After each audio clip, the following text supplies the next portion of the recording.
ऋषि पंचमी, भाद्र शुक्ला पंचमी को ऋषि पंचमी कहते हैं। और हमारे वैदिक सनातन धर्म का यह महान पर्व है जिस दिन सप्तर्षियों का पूजन अपामार्ग और कुश की ग्रंथि बना करके सप्तर्षियों का पूजन होता है अरुंधति के सहित, और उनको यज्ञोपवीत अर्पित किए जाते हैं। सामवेदी अपना उपाकर्म ऋषि पंचमी को ही करते हैं। ब्राह्मणों में कुछ ब्राह्मण अपना उपाकर्म ऋषि पंचमी को करते हैं और कुछ ब्राह्मण अपना श्रावणी उपाकर्म श्रावणी पूर्णिमा को करते हैं।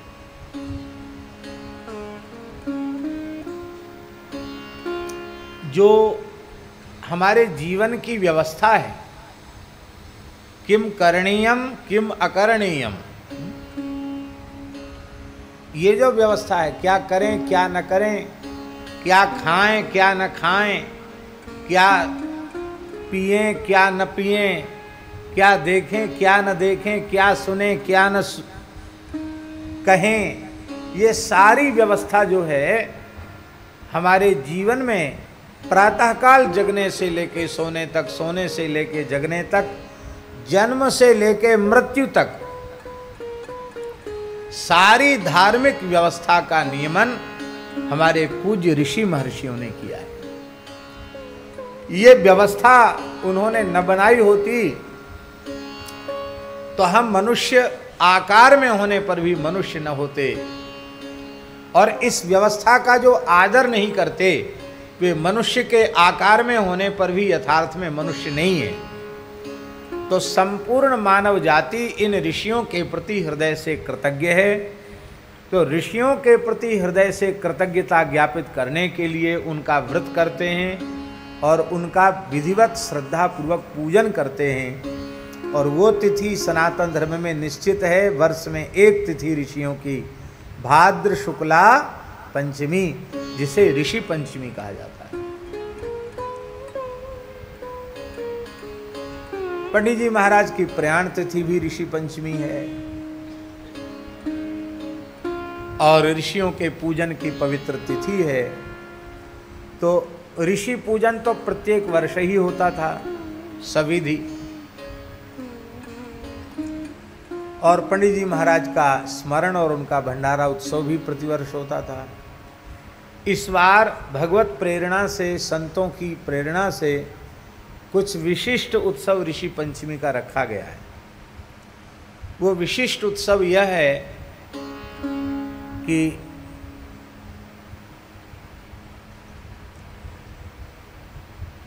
सप्तर्षियों का जो शास्त्रीय पूजन का विधान है वो तो यथाविधि संपन्न होगा ही। सप्तर्षियों के प्रतीक के रूप में इस देश के 7 महान संतों का पूजन, जो ऋषिकल्प महापुरुष हैं, ऐसे 7 दिव्य महापुरुषों का पूजन यहाँ ऋषि पंचमी को होगा। प्रातः लगभग 10 बजे से लेके 1 बजे के बीच में इसी सत्संग लीला मंडपम में भारतवर्ष के बड़े बड़े महान संतों का दर्शन यहाँ होगा, और उनके पूजन का, उनको प्रणाम का सौभाग्य हमें मिलेगा। अब सब लोग माला पहनाएंगे, सब पूजन करेंगे तो व्यवस्था बिगड़ेगी।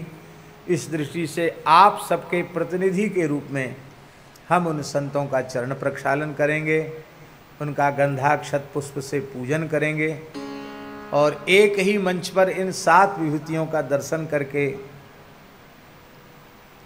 हम सब कृतार्थता का अनुभव करेंगे, क्योंकि ऐसे अवसर जीवन में बार बार नहीं मिलते हैं।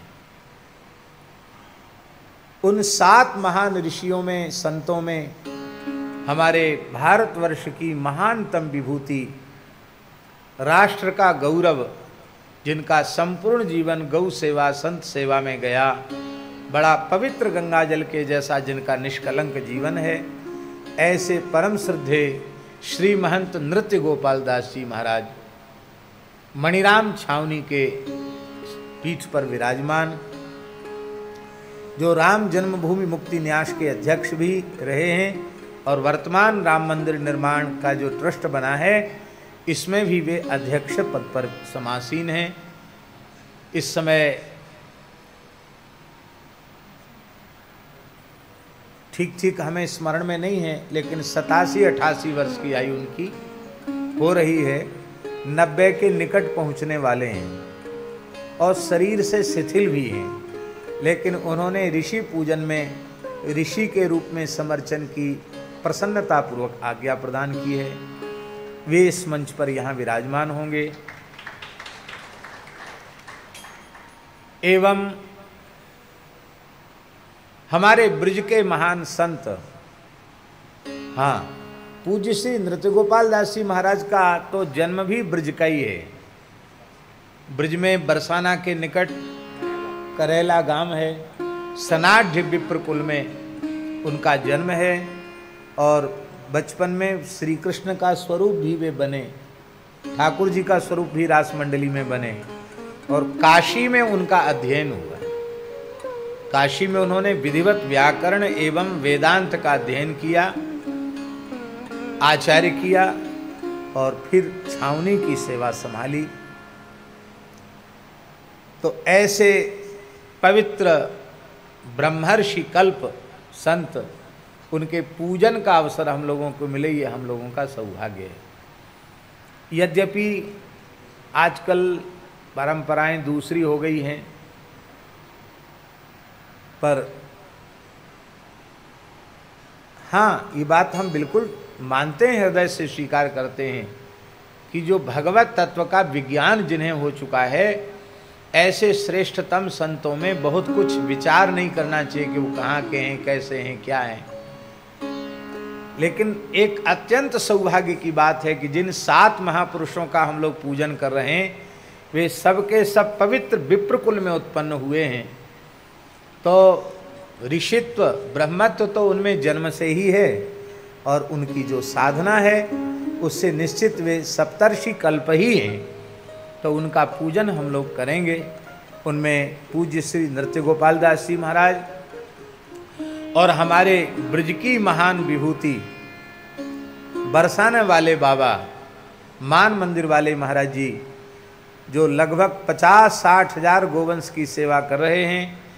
यमुना जी, ब्रज के वन उपवन, इनमें ब्रज की संस्कृति के रक्षण में जिनका महत्वपूर्ण योगदान है और जिनके द्वारा बहुत बड़े पैमाने पर भगवान नाम का प्रचार प्रसार, सत्संग का प्रचार प्रसार हुआ, ऐसे परम श्रद्धेय पूज्यपाद श्री रमेश बाबा जी महाराज भी उन सप्तर्षियों के मध्य में विराजमान होंगे।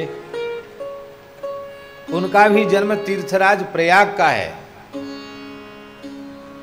और बड़े पवित्र सरयू पारीण शुक्ल परिवार का उनका जन्म है और अपने माता पिता की एकमात्र संतान होते हुए भी वे विरक्त हो गए और ऐसा अनुपम जीवन उन्होंने जिया।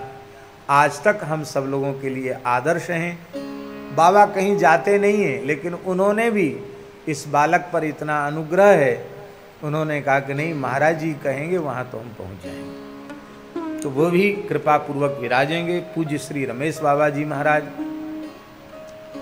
और एक महापुरुष का नाम आपने सुना होगा, पवित्र विप्रकुल में उनका आविर्भाव हुआ, जो महान राष्ट्रभक्त हैं और बड़ा दिव्य जीवन है उनका, युग पुरुष स्वामी श्री परमानंद जी महाराज।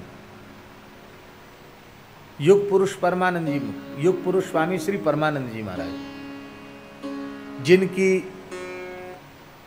शिष्या दीदी माँ साध्वी ऋतंभरा जी, जिन्होंने वात्सल्य ग्राम बनाया है और श्री राम मंदिर के आंदोलन में बहुत सक्रिय महत्वपूर्ण भूमिका श्री ऋतंभरा जी की रही है। भारत राष्ट्र के लिए, जो हिंदू सनातन संस्कृति के लिए उन्होंने जो कार्य किया है, उस कार्य को लेकर के पूज्या साध्वी दीदी माँ ऋतंभरा जी के प्रति सभी समाज के लोग कृतज्ञ हैं, नतमस्तक हैं। तो युग पुरुष स्वामी श्री परमानंद जी महाराज, उनके द्वारा भी सत्संग का बहुत प्रचार प्रसार हुआ। वे भी लगभग शतायुष्य के निकट पहुँचने वाले हैं। अब बहुत आना जाना उनका नहीं होता। उनका भी जन्म पवित्र विप्रकुल का है, वे भी कृपा पूर्वक पधारेंगे। ऐसे बड़े वृद्ध वृद्ध महापुरुष आ रहे हैं जिनका दर्शन एक साथ एक मंच पर दर्शन दुर्लभ है। ये 3 महापुरुष और चौथे महापुरुष हैं हम सबके परम प्रिय और परम पूज्य श्री गोरीलाल कुंजवाले महाराज जी। वे भी हमारे वैष्णव जगत की शोभा हैं। पवित्र कान्यकुब्ज विप्रकुल में उनका जन्म हुआ और बड़ा दिव्य जीवन है। वे विराजमान होकर हम सबको दर्शन देकर कृतार्थ करेंगे। कितने हो गए भैया, गिनती करो। 4 है गए। और 5 में अयोध्या श्री राम कुंज वाले महाराज जी, जो इस समय राम मंदिर का जो धर्म विभाग है, अभी मंदिर निर्माण हो रहा, तो मंदिर की सेवा पूजा पद्धति कैसी होगी वह पूरा उन्हीं के निर्देशन में कार्य चल रहा है। न्याय व्याकरण आदि के अच्छे विद्वान हैं और बड़ा पवित्र दिव्य जीवन है। 18 पुराणों के समर्थ वक्ता हैं।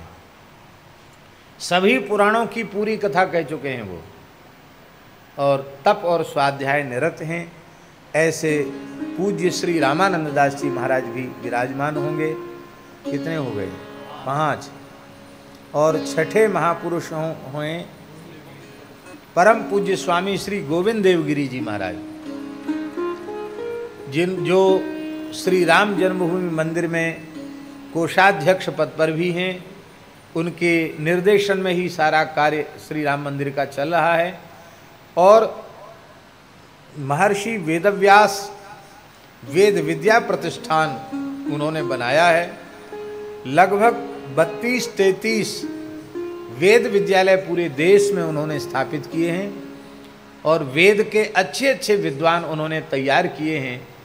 तो वेद की रक्षा में इस समय इस देश में उनका बहुत बड़ा योगदान है। किसी समय में वे पूज्य श्री किशोर व्यास जी के रूप में प्रसिद्ध थे, लेकिन अब उनका सन्यासी नाम परम पूज्य स्वामी श्री गोविंद देवगिरी है। वे भी कृपा पूर्वक विराजेंगे। ये 6 महापुरुष हो गए और एक 7वें महापुरुष हैं, वो भी वृंदावन के हैं। हो सकता है सर्वसामान्य लोग न जाने, क्योंकि ये सब महापुरुष तो विश्व प्रसिद्ध हैं जिनका हमने गिनाया है। पर ये जो 7वें महापुरुष हैं उनको भले ही सब लोग न जानते हों, पर उनका जीवन बहुत ही दिव्य है। पवित्र विप्रकुल का जन्म है और लगभग 10 वर्ष की आयु में उन्होंने विरक्त वेश ग्रहण किया और तब से लेके 70 वर्ष तक अखंड रूप से श्री जी की सेवा रास मंडल में कर रहे हैं। श्री रास मंडल वाले महाराज जी पूज्य श्री महंत श्री लाडली शरण जी महाराज। करण ही ठीक है, आमंत्रण ठीक नहीं है। हम आमंत्रण नहीं निमंत्रण आपको दे रहे हैं कि आप उस पवित्र तिथि पर, क्योंकि ऐसे राष्ट्र के 7 महान संतों का एक मंच पर दर्शन होना और एक साथ उनका आशीर्वाद मिलना, यह भगवान के अनुग्रह से ही होने जा रहा है। इस सब का लाभ हम लोग लेंगे। इन्हीं शब्दों के साथ हम